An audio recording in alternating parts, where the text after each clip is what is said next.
Araboonni gaafa achisitti kaatee guyyaa shan waggaa torba guyyaa torba bira teessee dhiiste waan ishii si galchu hin qabu. Mucayyoon tuni waggaa lama guutuu mana kontiraataa turte. Sana booddee madaam ishii jechuudha iddoo kosiin itti gatamutti akka kanatti meeshaa ishiin qabdu wajjinillee akka kanatti kaappeestaalatti naquudhanii gadi ishii gattee jirti jechuudha. Iddoo kanatti mucayyoon waan ta'eete kan ishii viidiyoo waraabdee jirtu jechuudha. Hedduu tokko kan inni nama gaddisiisu dhugaa dubbachuudha fi bakka garaa namaa keessatti waan hin taane uumu jechuudha. Ashamaa harka fuunee hordoftoota koo nagaa lafa jirtanitti ishiniif haa baay'atu. Akkam jirtu nagaa keessanii annagaa ربي ها قلت وجيتاتي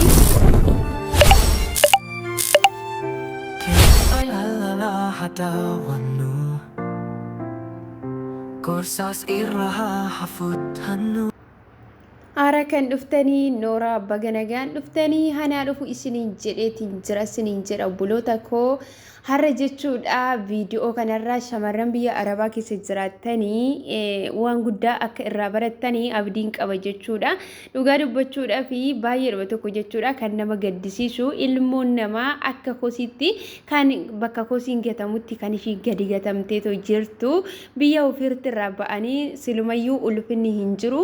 Garuu warri iddoo gaarii jirtan immoo waaqayyo uumaa keessaniin galateeffachuuti hin dagatina. Akkasuma immoo gaafa biyya ofiitirraa illee ani waaqayyo isa uumaa keenya ta'e sana ofiin dursuuni baay'ee barbaachisaadha jechuudha. Akkuma amantii keenyatti nama hedduudha fi gaarii yoo ta'e jireenyi isaa itti jijjiiramee maatii isaa jijjiiree ofii isaa jijjiiree itti gammadee gara biyya isaatti yoo deebi'ellee tokko tokkoof immoo biyya arabaa kuni baay'eedhuma tokko badduudha jechuudha. Iddootti namummaa isaa dhabuudha, iddootti lubbuu isaa dhabuu, iddootti fayyaa isaa akkasuma immoo iddootti sammuu isaatillee dhabee tooyi wanta of jijjiiru ba'ee tooyi surumti isaayyuu jijjiirame addunyaa kanarraa dhabamee gara biyyaatti kan deebi'u hedduu isaaniitu jiru jechuudha. Egaa obboloota koo maaliif yeroo baay'ee jechuudha mana arabaa keessa yeroo jiraannu madaamota keenyaanis haa ta'u walii gallee gaafa jiraannu waanuma nu jaallatanii afaan isaanii bakka yeroo laallee dammuma kana fakkaatu jechuudha.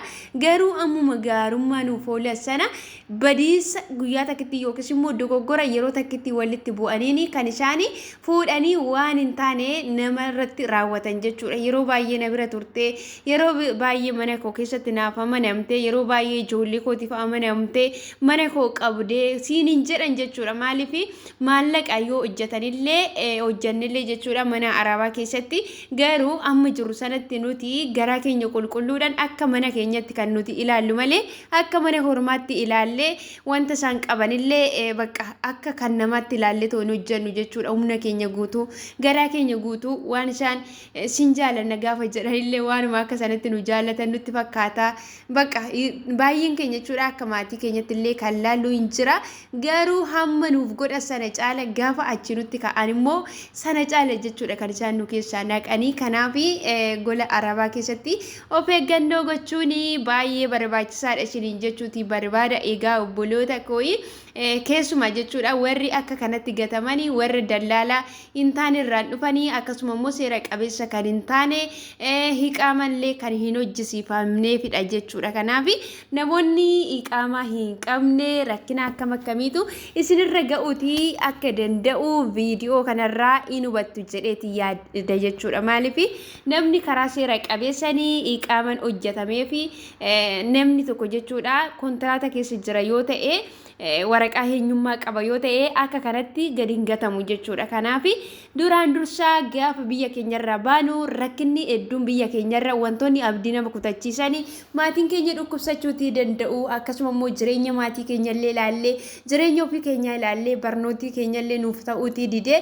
haariidhaan biyyarraa yeroo baanu keessatti biyya ofii keessatti yoo rakkatanii goodattiyyuu yoo du'an jechuudha akka biyya namaa kana miti waan ta'eef iyyuu gaafa biyya keenyarraa baanu eenyurraan akka deemnu eessa akka dheennu duraan dursinee itti yaaduun baay'ee barbaachisaadha jechuudha. Biyya namaa kana keessatti maatiin keessanillee yoo dhabamanii isin iyyafachuudhaaf yookiis immoo biiroos haa ta'u imbaasiis haa ta'u karaa seera qabeessanii biyya keessa jira yoo ta'e dhaqanii too gaafachuudhaaf dirqama dallaalaa isin irraan deemtanii qabatamaatti nama akkamii akka ta'e eessa akka jiraatu immoo maatii isaa eessaa akka ta'e nama akkamii akka ta'e itti siqeenyanii beekutii qabdu malee rakkina biyya keenyaa wantoota garaagaraa keessaa dhiphina baqachuudha jettanii biyya namaa kana keessatti akka sareetti akka gadi hin gatamne adaraa keessan yeroodhuma biyya keessan irraa baatanii of eeggannoo taasisaa karaa dallaalatiin isiniin jedha amma ta'e dallala akkasittiin maatiin keessan beekanii yoo immoo wanti tokko rakkinillee isinirra ga'e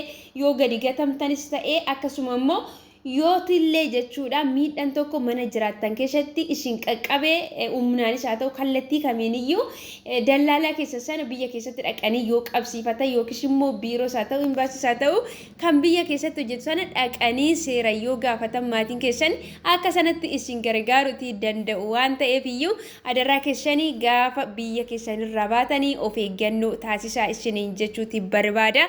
Kanatti aansee immoo namoonni iqaama malee teessanii iqaama malee hin taa'inaa jechuudha. Maaliif namoonni hedduu yeroo walli gorsanii iqaamanii dirqama isaan hojjisiisan waasii ilaallatu hin qabu isaan irratti lakkaa waan ta'eef iyyuu jedhanii obboloota haaraa dhufan kan dhiphatanillee kan isaan jajjabeessan hin jira jechuudha. Iqaama jechuun waraqaa eenyummaa biyya tokko eeyyama argattee keessa jiraachuudhaaf akkuma waraqaa eenyummaa yookiis immoo maxxaawaqaa isa jedhan biyya keenya keessatti isa qabaachuu yookiis immoo biyya keessa jiraattu sana keessatti biyya sana keessa jiraachuudhaaf kan siif eeyyamamu jechuudha. Amma isa hin qabnetti ati hattuu taatee wanta ati taatee bakka daba tokkollee hojjattee achi keessa seente wanti ati beekamu hin jiru jechuudha. Seeranillee si gaafachiisuuti danda'a waan ta'eef yeroo jechuudha biyya baatanii biyya arabaa deemtanii iqaaman keessanii dirqama ji'a 3 hanga guuttanitti isiniif hojjetamuu qaba jechuudha. Maatiin isinii bira hojjettan sun yoo isin jaallatanii amala keessan jaallatanii iqaama keessanii amma ji'a 3tti isiniif hojjetanii xumuru sanaan achitti viizaan keessan kan ittiin biyya namaa dhuftan sun hin dhumataa waraqaa yookiis immoo eeyyama biyya sana keessa jiraachuuti hin qabdanii gaafa achi isinitti ka'an jechuudha. Jarri akka kanatti gadi singatuuti danda'a waan ta'eef iqaama maleellee hin taa'ina. Akkasuma immoo maallaqa keessanillee mindaa keessanii ji'a 2 hangam yoo baay'ate irra hin dabarsina. Ammam wal jaaladha jechuudha. Dhugaa dubbachuudhaaf yeroo hammaa kanarratti maallaqa irratti ilmoo fi abbaan ilmoo fi haati yeroo itti obboloonni lamaan garaa tokko keessa ba'an irratti wal qalaa jiranidha jechuudha. Kanaaf iyyuu dubbiin maallaqaa hin ulfaata waan ta'eef iyyuu maallaqa jettanii lubbuu keessa dhabuu dandeessu fooqirraan gashin darbachuuti danda'u akkasuma immoo waan hin taanillee lubbuu keessan irratti raawwachuuti danda'u waan ta'eef iyyuu maallaqni keessanii ji'a ji'aan heegatoo irraa fudhadhaa hangam yoo baay'ate ji'a 2 irra hin dabarsina. Obboloonni baay'een yeroo hammaa kanatti miindaa isaanii ji'a 5 ji'a 6 ji'a 7 kana irra teessanii araboota arika yeroo isaan itti doorsifamaa jiran kan himatanillee hedduu isaaniitu jiru jechuudha. Kanaaf achi otoo hin qaqqabini miindaa keessanillee yeroo itti fudhadhaa seeraaf dirqama keessan baraa isiniin jedha obboloota koo.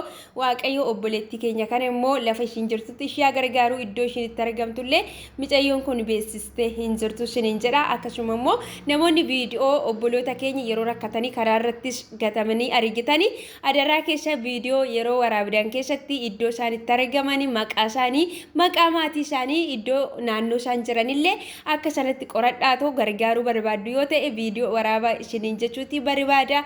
Amma deebinee wal arginutti turtii gaarii qabaadha. Yoo jaallattan viidiyoo kana laayik sheer gochuuti yaada qabdanillee koomentii jaallatti gochuuti hin dagatina isiniin jechuuti barbaada.